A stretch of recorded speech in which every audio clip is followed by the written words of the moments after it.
Let's go to Tom Brady. 23 seasons, 7-time Super Bowl champion. So you're one of the only, literally, you're one of the only people on the planet who knows what it's like to be the face of a franchise, going to another Super Bowl. The pressure's on, to me, the pressure's on Kansas City. It's always on the favorite. How did you zone out for 2 weeks? Now, you have your install day pretty quick. Did you hide? Did you, everybody's talking. You can't go outside. Did you like that? Or are you like, could we just play this Sunday? Did you like the extra time? I liked the extra time a lot because it gave me extra time to do all the prep that I needed to do. And I loved kind of the studying. I loved the minutia of the game plan. One of my best kind of memories from the Super Bowl, 2014, we're playing the Legion of Boom. And it's Friday night before the Super Bowl. We've, of course, had like 11 or 12 days to prepare. And I come back from dinner, and it's probably like 9 o'clock. And I wasn't feeling great about the red area package we had. And I went in, and Josh McDaniels is in the staff room. And I said, hey, we got to go through the red area. I said, it's just too hard down there. They play too much zone. And if I look to the left, Earl moves to the left. I look to the right, Earl moves to the right. I was like, we need a few easy plays where I can just stick the ball in there on a play action pass, get everyone, the linebackers, to step up, and let me just rip something to the back of the end zone. So we installed 3 plays on Friday night after 2 weeks of preparation. All the practice is done. And one of the touchdowns is to JoJo LaFell, the first one of the game. And the second one is to Danny Amendola later in that game. And we hadn't practiced them at all for 11 days. And it was just, I like to use every minute of prep going up into those games because they're the hardest ones to win. And it's so great to get here. And both the Eagles and the Chiefs have had incredible seasons to get to this point. But it all goes for nothing if you don't win this game. And that's what makes the drama so spectacular. The 2 or 3, I've got so many memories of you in Super Bowls, but I do remember this. You guys were like a big heavyweight champ. You would feel out the first round. The first quarters, and maybe this was Belichick or you, but in the first quarters, you weren't terribly dynamic. You really did let the game come to you. Was that, I always wondered, was that by design? Was this you saying, let's not unveil much here? Or was it just nerves? Or was it like that was Belichick's ideology? But you didn't have robust first quarters. Yeah, it was not intentional, let me say that. We weren't trying to go out there and suck in the first quarter, but most of the time we did. There's definitely a little nerves. I think both teams are feeling each other out, and we never really got behind too much. Atlanta won, that was kind of got away from us there in the first half. But I think for the most part, we didn't execute the plan exactly the way we wanted. And you're going up against a team that's got a lot of good players, and they got a lot of juice and energy. There's a lot in the stadium. It does take a little bit of time to settle into that game. It's an interesting game to play in. It's unique because, most all games, you start at 1 o'clock on a Sunday on regular season. It's done at 4. This is a 6 o'clock start Eastern time. It finishes at 10 p.m. It's a 4-hour game. 33% longer than normal. I often thought of the Super Bowl as 2 games. There's a first half game and a second half game. Yeah. And it was really important for us as players not to go out there and pregame warm-up and lose all your energy because it was so built up from these couple weeks of prep that you had, and you waste all your energy in pregame warm-up knowing that you still had a 4-hour game ahead of you. And I think that's why a lot of the defenses really die in the second half. It's just such a long day. Sure. There's so much emotional energy that gets kind of put out, and then it's really who can survive the fourth quarter of the game. Yeah, you've watched so much of these teams. This will be your 5th Eagles game. And their offensive line, to me, and I think Jalen's great, but the offensive line's insane. You had good offensive lines. I don't know if you had 4 Hall of Fame offensive linemen. Have they gotten better? Do you feel like every time you watch the Eagles, it was a different version, or do you kind of know what you're going to get when you call their games? I think they've been, Sirianni has done a great job with the adversity this year and dealing with the adversity. And, I see him hot-tempered at times. I really like that attitude that he's got. There's a lot of consistency. You see that week to week, and I think there has been a lot of consistency over the course of the season from this team.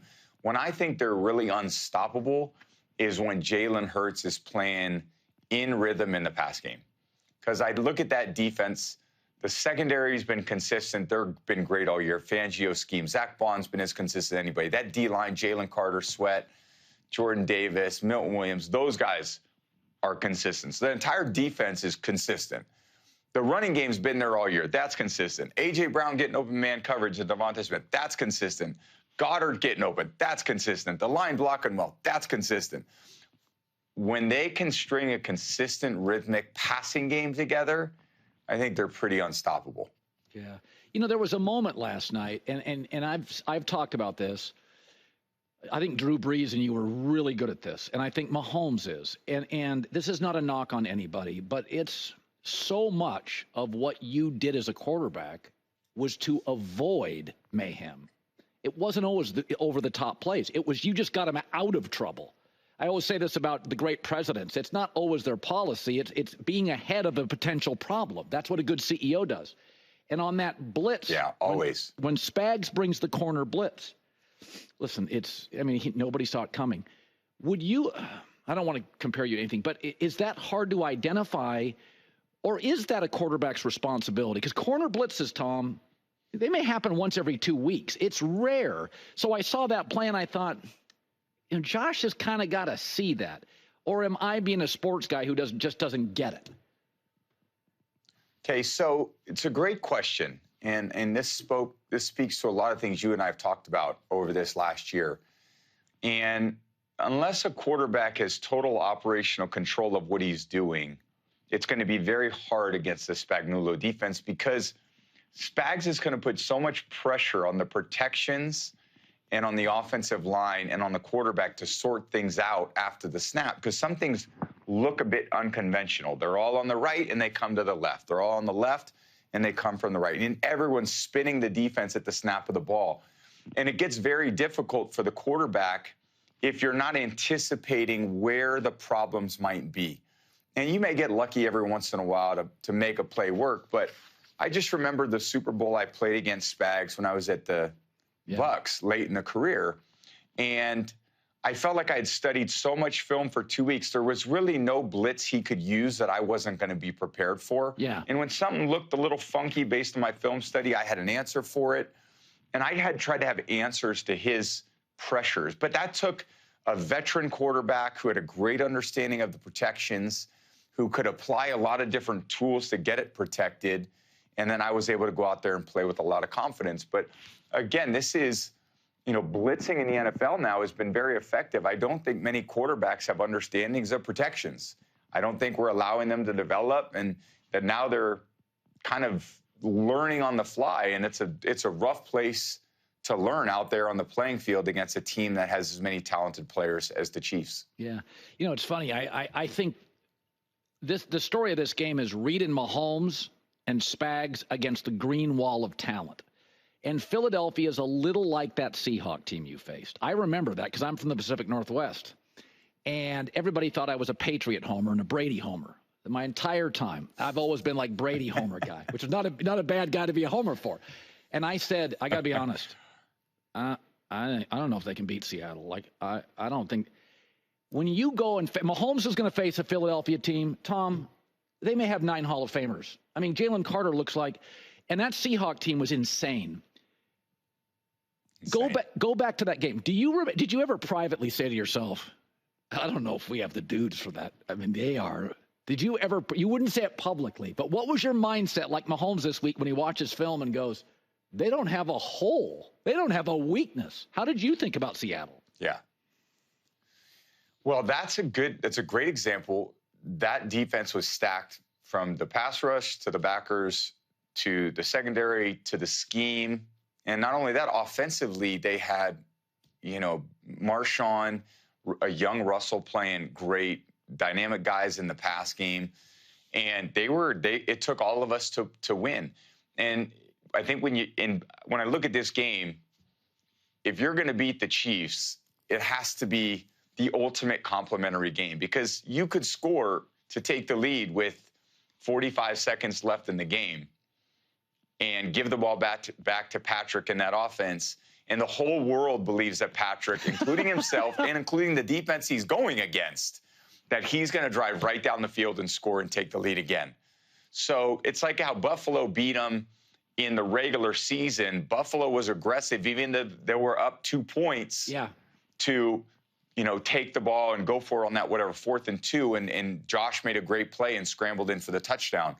But it was almost like you got to get up 2 scores in the end of the game to feel like there's any relief, because Patrick has an amazing ability to perform his best in the biggest moments. And there's a lot of fear that's in the other opponents late in the game. And that's a good feeling to have if you're the opposing quarterback. Oh, I know. And you, Tiger, I always said this, Mahomes, you, Tiger, when you could hear the gallery cheering and Tiger was in a different foursome and you knew he just hit a great shot, it got completely in your head as you knew, oh, he just hit a birdie. And I think there's part of that is that you do get. So, I mean, you faced Mahomes in a Super Bowl. If I recall, it was a pretty good game for you.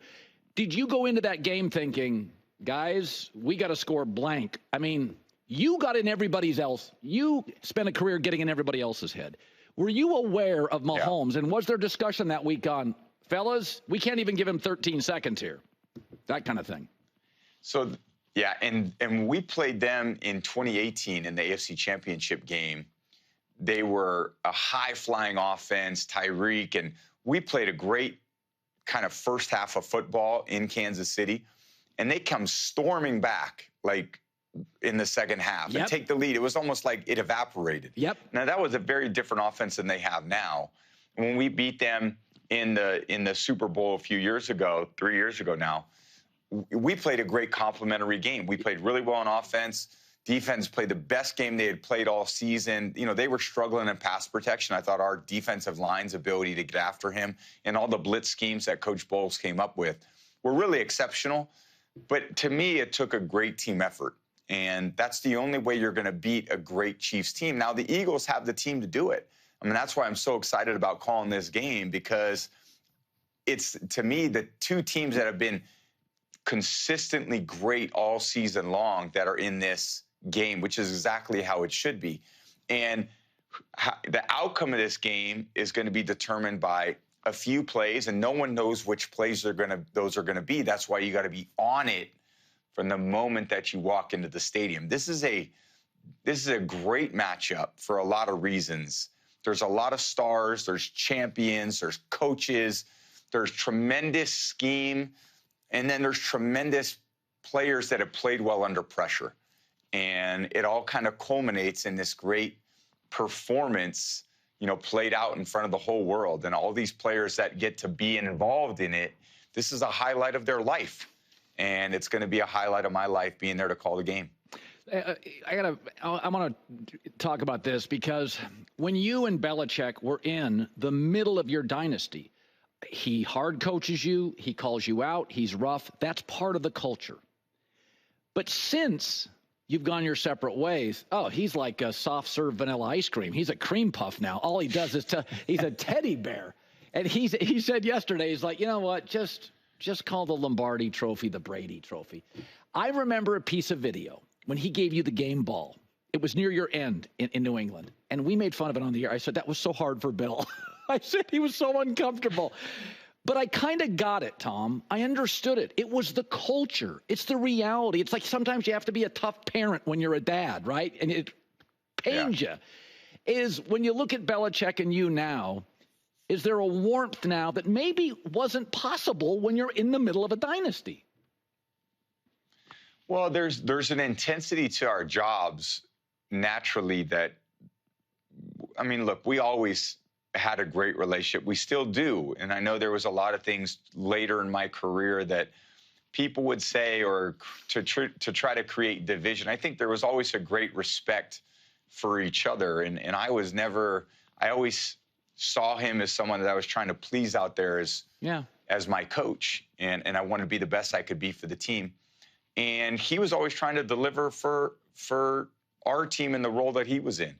And were there times where we didn't see everything eye to eye? Yeah, but I mean, that's 20 years of a relationship. And I said this, I think in one of the documentaries, like, I'm not characterizing our relationship based on, a few moments that weren't perfect for either of us. I mean, we had as great as a relationship as you could have over a long period of time with tremendous amount of success. And there's no coach I would have rather played for than him. He taught me so much. And you're right. I think the role of that coach is very much like a parent.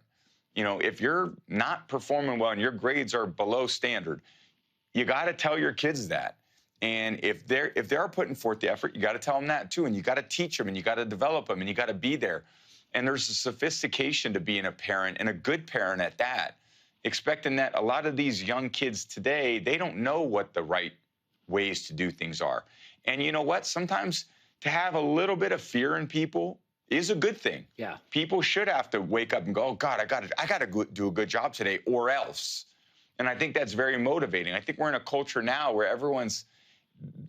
hopefully it can be a little more balanced, that, to be rewarded for bad behavior, to be rewarded for being selfish, to be rewarded for thinking about yourself as an individual in a team sport. Like, I loved playing against those guys. I never wanted to play with those guys. You work too hard for too long to think about yourself in situations in team sports. And I think the culture that I was a part of in New England embraced the team-first attitude. And what are the rewards of that? Well, championships were won, but more importantly than that, I have relationships with my teammates that go way far above and beyond what they ever were on the football field. I look at the best experiences I've had in my life, and they're with these men and women, and probably way more men in a football locker room, but the coaches that contributed to my life taught me in a very significant way that allowed me to be the best I could be.